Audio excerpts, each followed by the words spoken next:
यह जो कहानी है दहेज के लिए घर से निकाली गई एक बहू की कहानी है। पूरा कहानी सुनिएगा। एक शहर में राहुल नाम का एक लड़का और उसकी पत्नी पूजा रहती थी।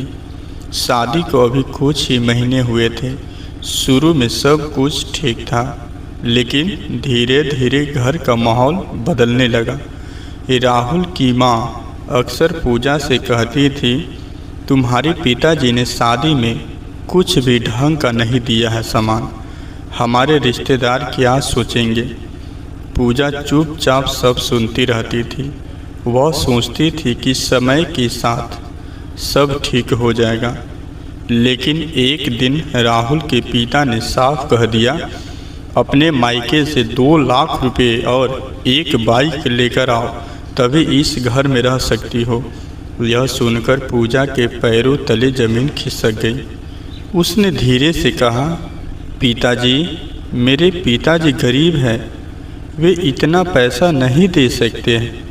यह सुनकर राहुल की माँ गुस्से में बोली, तो फिर इस घर में रहने का कोई हक नहीं है। उस दिन राहुल भी चुप रहा। उसने अपनी पत्नी का साथ नहीं दिया। रोती हुई पूजा को रात में ही घर से बाहर निकाल दिया गया। बारिश हो रही थी। पूजा सड़क पर खड़ी थी। उसकी आंखों में आंसू थे। उसे समझ नहीं आ रहा था कि अब वह कहाँ जाए। वह अपने मायके पहुंची।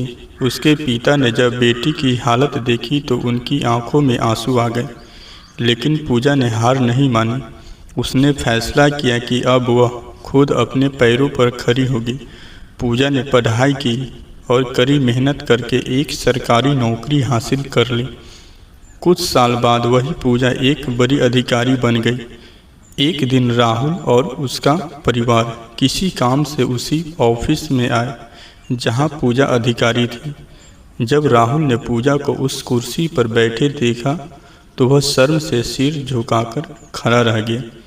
पूजा ने शांत आवाज में कहा, जिस दिन आपने मुझे दहेज के लिए घर से निकाला था, उसी दिन मैंने तय कर लिया था कि अब मैं अपनी पहचान खुद बनाऊंगी। राहुल और उसके परिवार को अपनी गलती का एहसास हुआ।